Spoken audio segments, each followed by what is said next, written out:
Okay, so I have charged the batteries, these two lithium batteries. Pull this one out. You'll see the contacts here. When you look in here, you're going to see the contacts. So this must go in this fashion. The rounded edges towards the front of the camera. Push her down, it clicks, pull this over, push it, bam, ready to go. To check and see if you got it, press this button and the back touch screen turns on. And that's how you set up your camera. Now you're ready to do some video.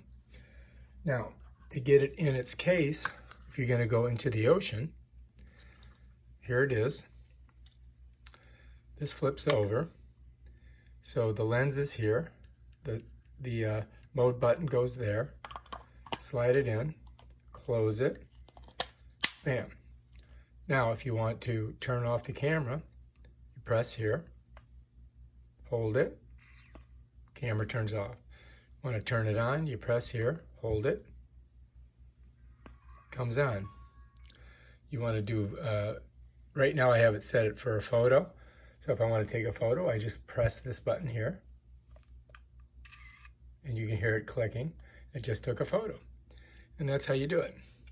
Now here, you're going to have a problem because you can't touch screen it.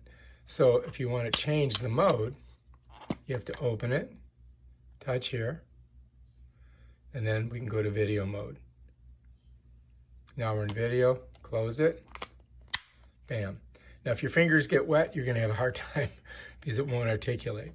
But that's how you get it in its waterproof case. This, once you've put it on the board, locks it in. And that's the DragonTouch waterproof case for sports camera. If you like this video, please subscribe to my channel and check out my other awesome videos. Peace out.